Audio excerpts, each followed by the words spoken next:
Iran's crackdown on protesters denouncing the results of last month's presidential election has changed how the government in Tehran is viewed internationally, Clinton said.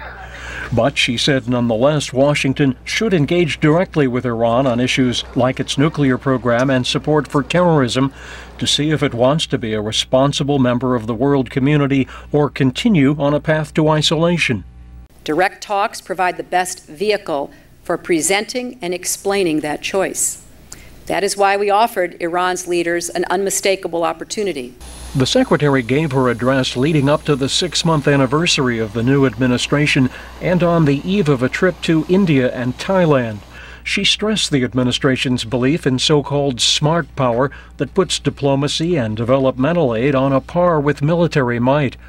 On Iran, she said the Bush administration was wrong to refuse nuclear talks with Tehran, outsourcing the process to others.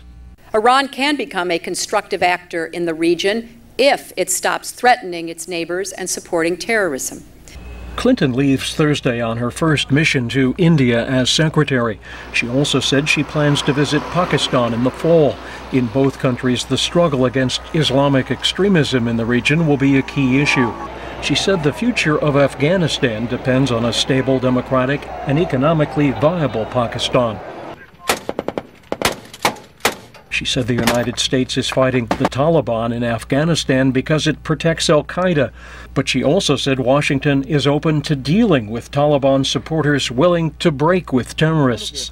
Today, we and our Afghan allies stand ready to welcome anyone supporting the Taliban who renounces al-Qaeda, lays down their arms, and is willing to participate in the free and open society that is enshrined in the Afghan Constitution. The secretary stressed the Obama administration's renewed effort, led by Special Envoy George Mitchell, to resolve the Israeli-Palestinian conflict. She repeated the U.S. call on Israel to stop settlement activity and on the Palestinians to bolster security. But she said the Arab world needs to emulate two deceased leaders, President Sadat of Egypt and King Hussein of Jordan, who reached out to Israel. Anwar Sadat and King Hussein crossed important thresholds, and their boldness and vision mobilized peace constituencies in Israel and paved the way for lasting agreements. The secretary will join ASEAN and other regional foreign ministers in security talks in Thailand. She said the Obama administration is helping to organize a tougher joint effort to get North Korea back to negotiations on its nuclear weapons program. David Gollust, VOA News, the State Department.